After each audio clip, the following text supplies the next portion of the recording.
You wanna dance?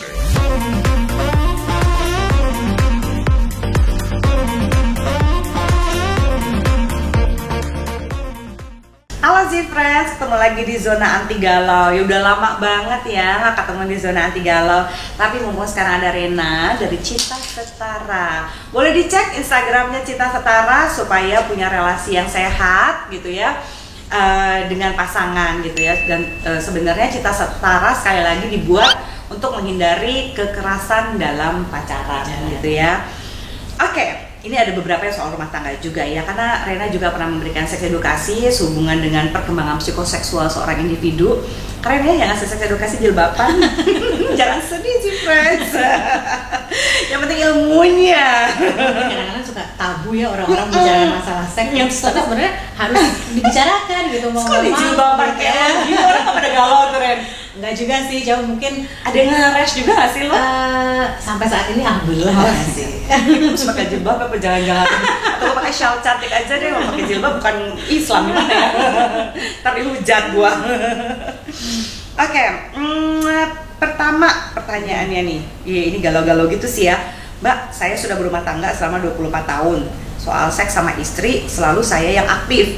Kenapa ya istri saya sejak ketahuan selingkuh 10 tahun lalu, istri saya jadi frigid sampai sekarang? Maksudnya sejak dia ketahuan selingkuh kali ya sama istrinya? Apa istrinya ketahuan selingkuh? Nah yang selingkuh ini siapa nih? Suaminya atau si istrinya? Iya. Sejak saya pernah ketahuan, berarti suaminya. Okay. Jadi udah 10 tahun lalu suaminya ketahuan selingkuh. Dan sejak 10 tahun lalu istrinya jadi frigid, kagak mau hubungan seks. Nah, gimana tuh Ren? Oke, kalau ini sih sebenarnya kalau kita lihat mungkin ada trauma ya, gitu. Sehingga mungkin traumanya belum pulih, akhirnya dia frigid tuh pada saat mau melakukan hubungan seksual. Gitu. Nah mungkin setelah perselingkuhan itu udah selesai belum permasalahannya? Gitu. Kita harus catat, kadang-kadang kita suka langsung mau frigidnya aja. Iya, terus nggak suka diselesaikan juga masalahnya kan. Kenapa sih suaminya bisa sampai selingkuh gitu? Apa sih harapan-harapan antara istri dengan suaminya? Jadi sok-sok udah ya minta maaf, terus ya udah kita move on aja. Nah move on ini gimana gitu? Bahkan jangankan soal sebelum terjadi perselingkuhan ya, ada banyak istri yang juga menghukum suaminya dengan tidak melakukan hubungan seks loh. Menurut gue juga itu hukuman yang kayaknya kok lu pakai nunda-nunda seks gitu, terus gitu alasannya jangan dihujat dulu ya gue friends ya. Kan ada banyak istri yang suka memanfaatkan dengan ya udah nggak dikasih nih, nggak dikasih nih. sih bukan cuma gue aja sih friends, dia juga tahu friends.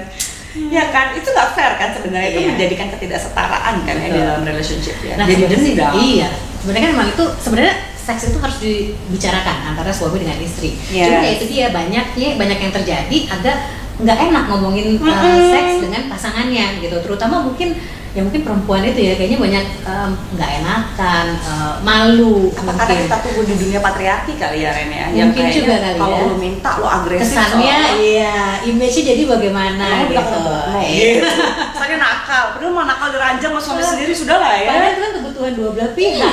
Istri juga butuh juga seksual gitu, suami juga butuh gitu. Jadi kebayang nggak sih lu 10 tahun misalnya kayak dia nih 10 tahun gitu, terus istrinya nggak ngasih seks kayak gede bong pisang, ya stres juga kali ya. Ya betul. Pasti istrinya juga stres. Nggak mungkin dong, dia kan juga perempuan makhluk seksual. Iya. Jadi ya itu tadi, mungkin memang ada satu masalah sih, terutama komunikasinya gimana nih di antara kedua pasangan ini gitu. Untuk masalah seksual, kadang-kadang kita juga mau minta sesuatu yang berhubungan dengan aktivitas seksual juga suka nggak enak perempuan. Iya, gitu kan? risih. Ya mungkin kan nanti dibilangnya gue agresif banget, nanti dibilangnya gue melebihi laki-laki lah apa. Iya. Gitu. Akhirnya kebutuhan seksualnya perempuan juga nggak terpenuhi, laki-lakinya juga nggak tahu sebenarnya perempuan ini isinya nih sukanya apa sih gitu dalam hubungan seksual gitu, jadi nggak nyambung lah akhirnya. Exactly. So jadi buat yang pertanyaan ini ya Z-Friends ya, harus diomongin sama pasangan kamu. Sebenarnya ekspektasi kalian apa? Kenapa kita sampai ada di titik ini ya kan? Kalau nggak dibahas, ya pasangan bukan peramal juga Z-Friends. Jangan asumsi. Iya, galau terus nantinya keluar dari zona ini. Ini kan zona anti galau, jadi stop ya galaunya ya. Setelah dapat jawaban. Oke, pertanyaan selanjutnya di zona anti galau ya. Mbak Zoya, aku sama suami sifatnya hampir sama, yaitu egois. Kalau nggak diturutin, kita marahan. Ya udah, kita marahan. Ntar baikan lagi gitu aja terus, capek deh. Lah gimana ini? Ya iyalah galau begini ya. Kelar-kelar ya. Oke. Baiknya tuh sebenarnya yang ideal tadi self love itu bedanya sama egois tuh apa sih, Ren? Ya itu tadi sih, kita tetap walaupun kita relasi, walaupun kita self love ini kan untuk kemandirian diri kita juga, terus usaha mengelola stres dan tekanan juga gitu. Tapi tetap kita harus melakukannya sesuai dengan proporsi yang sesuai gitu. Jadi jangan sampai terlalu berlebihan juga, karena kalau berlebihan ternyata kita menyakiti orang lain atau tidak memperhatikan kebutuhan pasangan, akhirnya kan itu juga menyakiti pihak-pihak lain, dan sebenarnya itu juga jadinya bukan self love gitu. Tapi kalau misalnya kita melakukan self love dengan koridor yang benar, yang tepat, waktunya juga sesuai gitu, kebutuhan pasangan juga tetap terpenuhi, itu tentunya nggak akan ada masalah harusnya. Iya, gitu, harusnya. Iya, dan juga mungkin yang penting gini, jangan pernah kalau misalnya gitu, jangan pernah ngambek deh. Iya, betul. Terus diemin pasangan. Jadi nggak ada hasilnya kalau ngambek-ngambekan. Iya kan? Mendingan diomongin kan. Apalagi kalau misalnya gini, gua kabur aja deh, diemin dulu. Terus telepon ditutup. Nggak dijawab-jawab, diblok. Ini kapan ngebahasnya? Jadi memang kalau ada masalah itu penting banget untuk dibahas dan diselesaikan sebenarnya. Terus nanti kedepannya seperti apa ya kalau ada masalah yang sama misalnya. Karena kalau ngambek terus cuma minta dibujukin doang, sebenarnya kita nggak akan kelar-kelar ya. Karena masalah intinya nggak selesai-selesai. Iya, nggak selesai. Kadang-kadang banyak cewek suka gitu tuh, ngambek gitu minta dibujukin. Nah terus nanti setiap dia butuh sesuatu bukannya dikomunikasikan, dia malah jadi silent treatment, ngambek gitu kan ya, which is nggak fair menurut gua gitu. Ya cowok juga ada yang ngambek kan, ya kan, sama aja lah pokoknya mau cewek mau cowok ngambek gitu ya, itu bukan jalan keluar. Kalau memang lu butuh waktu untuk menyendiri dulu, silakan. Gue masih kesel nih, gue belum bisa ngomong sama lu, gue masih bete, boleh nggak? Boleh, ya kan? Udah lu ambil waktu untuk tenang dulu, tapi abis itu nanti deh kalau gue udah agak tenangan dikit, baru ya, gue ngomong lagi deh gitu ya. Kan kita juga kadang-kadang nggak tahu ya berapa lama kita bisa bete. Justru kadang-kadang kalau misalnya kita emosi kita udah tinggi banget, harusnya memang kita cooling down dulu ya. Kita cari waktu dulu, kita tenangin diri kita dulu, baru nanti pada saat kita juga udah merasa lebih nyaman, lebih tenang, pasangan juga lebih tenang, baru kita omongin lagi. Tapi jangan lupa itu harus diomongin lagi. Exactly. Jadi jangan dibiarkan begitu aja. Dan yang paling klise kan gini, Ren, suka pada bilang gini, ya udahlah, gue maafin aja. Iya. Proses dulu. Nanti juga dia berubah mungkin ya. Itu paling lah. Cuma kalau berubah, kalau orang yang nggak mau berubah gimana bisa berubah gitu kan? Kita kan nggak bisa berubah orang lain kalau orang itu nggak pengen untuk berubah juga. Gitu. Berubah gitu, performers gitu ya. Oke, next, zona anti galau. Pertanyaan selanjutnya, Mbak mau nanya dong, apa yang dimaksud dengan jodoh? Jodoh adalah cerminan diri.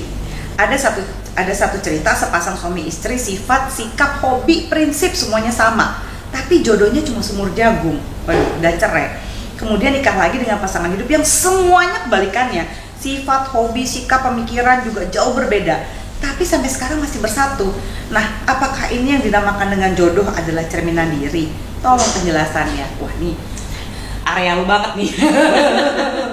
Berat nih, bener juga ya. Sebenarnya kalau sebenarnya sih memang sih kenapa sih kita bisa jatuh cinta? Kadang-kadang kan karena ada kesamaan sifat, kesamaan hobi gitu ya. Iya gitu. Akhirnya kita ngerasa deket, ngerasa sama, akhirnya tumbuhlah tuh cinta, sayang gitu. Tapi mungkin juga sih dengan sifat-sifat yang berbeda tuh juga bukan berarti nggak mungkin tumbuh cinta gitu ya. Karena mungkin kita jadi merasa, oh ternyata orang yang seperti A gitu ternyata oke juga ya gitu, ternyata dia bisa melakukan ini terhadap gue gitu. Jadi ternyata tumbuh juga cinta. Jadi sebenarnya sih nggak mesti yang selalu memiliki kesamaan gitu ya. Karena cinta bisa tumbuh dari siapa aja sebenarnya. Yang penting memang kedua orang itu merasa nyaman dan tumbuh rasa cinta, saling percaya, terutama gitu, secure antara satu dengan lainnya. Jadi kalau ini seumur jagung sebenarnya bukan karena kesamaan ya, gue rasa ada banyak faktor. Apa nih yang terjadi gitu kan? Mungkin ada masalah-masalah yang nggak sempat diceritain di sini gitu. Karena maupun sifatnya sama, hobinya sama, kantornya sama gitu ya.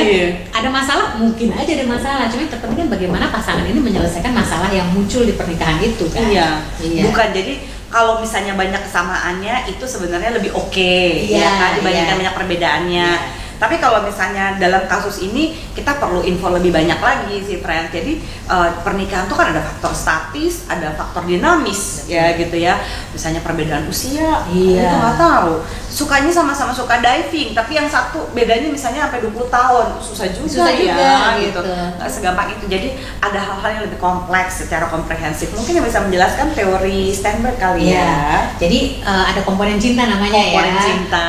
Ada intimacy, ada komitmen, ada passion. Jadi sebenarnya yang paling bagus emang setiap pasangan itu, setiap hubungan ada ketiga komponen ini, dan itu tumbuh secara proporsional. Walaupun sebenarnya biasanya akan berubah seiring dengan berkembangnya pernikahan. Misalnya semakin lama pernikahan, mungkin passionnya juga akan semakin berkurang, misalnya seperti itu. Tapi intimasinya tapi tetap harus ada. Ketiga komponen itu tetap harus ada. Jadi walaupun memiliki kesamaan sifat atau tidak memiliki kesamaan sifat atau yang beda jauh, kalau ada ketiga komponen ini harusnya aman. Jangan sampai nggak ada sama sekali ya sih, friends ya. Oke, pertanyaan selanjutnya, next. Pokoknya zona anti galau banyak deh nih, biar nggak pada galau. Kakak, bagaimana mengatasi supaya kita bisa terima pasangan kita dengan segala kekurangannya? Mohon arahannya, terima kasih. Gimana caranya, Ren? Gimana yo? Gue jadi Dokter Pram ya. Dokter Pram tuh pernah bilang gitu sama gue. Masih aja udah Jadi kami tuh pernah praktek dulu di RSAL Minto Harjo gitu ya. Kami wajib praktek di sana, di anak UI itu. Adalah pemimpin bangsanya itu Dokter Pram ya. Itu killer psikiater gitu ya. Tapi kalau nggak gara-gara dia, kayaknya kita nggak ada di tempat ini sekarang. Super itu banget. Baru nyampe ke kliniknya gitu ya, belum juga sempet duduk gitu ya. Ayo DSM ini, udah DSM 4 kita ngelotok banget sih, friends, oh my god. Depresi gitu. Apa ciri-cirinya? Asis berapa? Kayaknya mau masuk deg-degan duluan. Belum kita mesti ngapalin buku itu. Nah, tapi di situ ya dulu saya Dokter Pram tuh pernah ngomong gini sama Sesi Francina. So ya, pokoknya ya yang namanya pernikahan, pacaran, apalagi pernikahan dia bilang gitu. Lu jangan cuma nyari yang senang-senangnya aja, yang cocok-cocoknya aja. Justru yang lebih lo harus pikirin ketidakcocokannya. Sanggup nggak lo ngatasin ketidakcocokannya? Misalnya dia demen ngorok, misalnya, atau dia misalnya berantakan gitu ya. Sementara lo orangnya rapi, atau kebanyakan lo orangnya cuek aja gitu ya. Udah taruh ini di mana nggak apa-apa. Tapi pasangan lo orangnya rapi banget, itu stres nggak lo? Stres lah, hari-hari ketemu itu lagi. Yang lo harus pikirin ketidakcocokan ini karena lo akan lama ngadepin dia gitu. Nah, sekarang ini dia bertanya nih, bagaimana caranya? Gimana caranya menerima perbedaan? Sebenarnya sih, friends, kita tuh dalam membina hubungan, kita tuh satu, kita mesti bisa kompromi, ya. Betul. Tapi jangan banyak kompromi. You want dance?